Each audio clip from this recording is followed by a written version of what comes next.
즐거운 이생수! 오늘은 이생수 학습 비법을 공개해 보도록 하겠습니다. 서술형 문제 풀이는 어떻게 해야 될까요? 자, 한번 볼까요? 여러분, 서술형 문제 제일 먼저 만나면 어때요? 문제가 너무 많아요. 나는 못할 것 같아. 어떻게 돼요? 자꾸 쫄아요. 자, 우리 이제부터는 이 비법 전수를 잘 받아서 쫄지 말고 서술형 문제를 잘 해결하는 이생수 학생들이 됐으면 좋겠어요. 자, 서술형 문제 풀이를 할 때 가장 먼저 우리에게 힘든 부분이 어떤 거냐면 문제가 너무 길어요. 그럼 포기하나요? 아니요. 이생수 친구들은 포기하지 않습니다. 자, 첫 번째, 문제 이해를 잘해야 돼요. 자, 원장 선생님이랑 한번 해볼까요?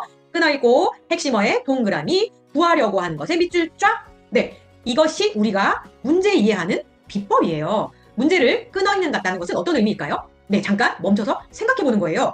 이 문장이 필요할까, 필요하지 않을까를 잘 구분하는 활동입니다. 그리고 나면 중요한 조건들이 핵심어들이 문제 곳곳에 숨어 있어요. 그래서 핵심어에는 동그라미를 하잖아요. 자, 동그라미 하면서 우리가 어떤 걸 하냐면 이 부분이, 이 조건이 너무 중요하니까 나 스스로에게 잘 기억해둬 라고 말하는 거예요. 자, 끊어 읽었고 핵심어에도 동그라미를 쳤으면 이제 구하려고 하는 것에 밑줄을 그을 겁니다. 구하려고 하는 것에 밑줄을 긋는다는 것은 내가 가야 하는 방향성이에요. 잘 끊어 읽고 핵심어를 알았지만 무엇을 구하는지를 정확하게 모르면 문제를 틀릴 확률이 높게 되죠. 자, 우리가 이렇게 끊어 읽고 핵심어의 동그라미, 구하려고 하는 것에 밑줄을 쫙 그었으면 두 번째 단계로는 이제 문제에서 필요한 것과 필요하지 않은 것을 잘 요약하는 거예요.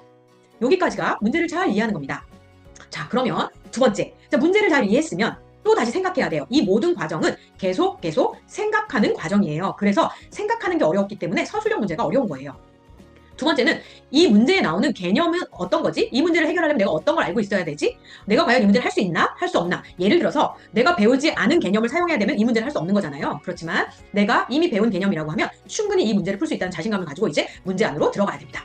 자, 세 번째는 이제 전략을 찾는 과정이에요. 우리가 해결 전략에는 8가지가 있어요. 이제 여러분들 잘 아시죠? 식을 이용한다거나 그림을 그린다거나 표, 거꾸로 해결, 규칙, 예상하고 확인하기, 조건, 단순화.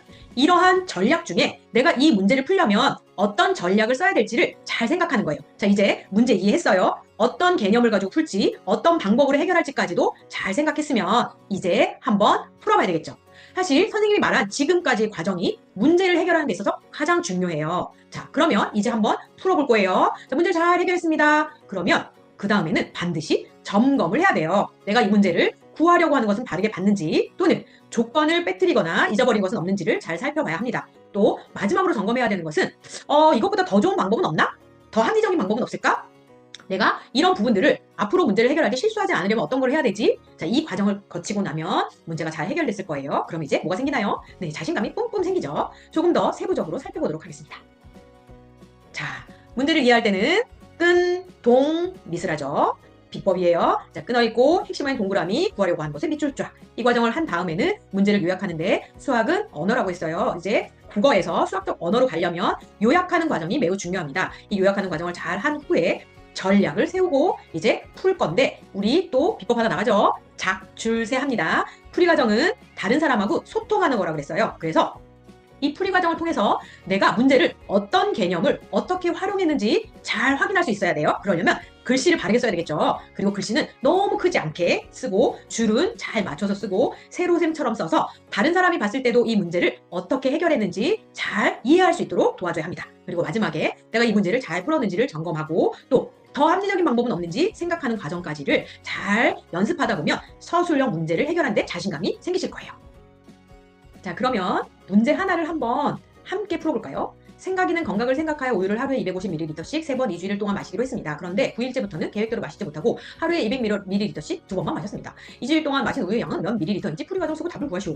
선생님이 쉼없이 막 문제를 읽었더니 이게 무슨 문제지? 잘 몰랐어요. 이제 우리가 이생수의 비법을 쓸 차례입니다. 끈동미수로 비법을 한번 사용해 보도록 하겠습니다. 생각이는 건강을 생각해서 이건 그렇게 중요한 문제는 아닌데 그죠? 우유를 하루에 250ml씩 3번 2주일 동안 마시기로 했어요. 그런데 9일째부터는 계획대로 마시지 못하고 하루에 200ml씩 2번만 마셨대요. 그러면 우리에게 2주일 동안 마신 우유 양은 몇 밀리리터인지 풀이과정 쓰고 답을 구해보래요. 자, 선생님이 두 번째는 문제를 끊어 읽으면서 읽었더니 조금 더 이해가 됐어요. 이번에는 핵심어를 찾아볼 거예요. 그래서 문제가 복잡하면 문제 한 번만 읽고 포기하고 이 문제 너무 어려워요 라고 별표 쳐오시면 안 돼요. 그죠? 끝까지 잘 분석하셔야 돼요. 자, 이번엔 핵심어 한번 찾아볼까요? 네, 이게 핵심어겠죠. 하루에 250ml씩 3번 2주일 동안 마시기로 작정했어요. 그런데 문제가 발생했나요? 수학은 문제를 해결하는 과정이란 말이에요. 그래서 생각보다 예상외로 9일째부터는 계획대로 못 마신 거예요. 그래서 하루에 200ml씩 2번만 마셨어요. 근데 우리한테 뭘 구하라고 했냐면 2주 동안 마신 우유의 양은 몇 밀리리터인지 풀이과정을 쓰래요. 자, 그럼 이제 여기서 곧바로 연필을 드는 게 아니에요. 그죠? 생각해야 돼요, 우리는. 머릿속으로 이 문제를 구조화해야 돼요. 이런 구조화하는 과정에서 생기는 것이 사고 능력이에요. 수학은 논리적인 사고 능력을 키워주는 강력한 도구라고 했어요. 그럼 어떤 지금 상황이 벌어지고 있어요? 원래는 2주일 내내 250ml씩 3번 마시고 싶었는데 9일째부터는 못 마셨어요. 그래서 9일부터는 200ml씩 2번만 마셨단 말이에요. 그럼 생각해야 돼요. 조건이 두 가지로 나눠지는구나. 그리고 나서 문제를 요약해 보도록 하겠습니다. 자, 요약했어요.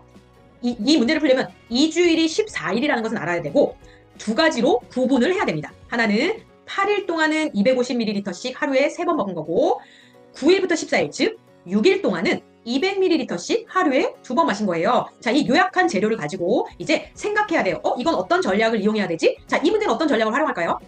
네, 식을 활용해야 되겠죠. 그래서 한번 식을 세워보도록 하겠습니다. 자, 여기서 처음 8일 동안 마신 우유의 양 같은 요 핵심어들을 잘 써낼 수 있어야 돼요. 요거를 메타 언어라고 하는데 요거를 잘 찾아내는 게 수학을 잘할 수 있는 방법이에요. 그래서 8일 동안 마신 우유의 양은 250 곱하기 3 곱하기 8을 했고, 자, 이제 두 번째 남은 6일 동안 마신 거 200 곱하기 2 곱하기 6을 했더니 2400이 됐고, 자, 이제 첫 번째 두 번째 과정을 거쳐서 구하려고 하는 것이 2주일 동안 마신 물의 양이에요. 우유의 양이에요. 그러니까 두 가지를 더하면 되겠죠. 그래서 8400ml예요. 여기까지 풀었으면 다시 거꾸로 돌아가서 구하려고 하는 것을 내가 바르게 했는지, 조건을 잘 활용해서 문제를 풀었는지까지 점검하는 것이 하나의 사이클이 되겠습니다.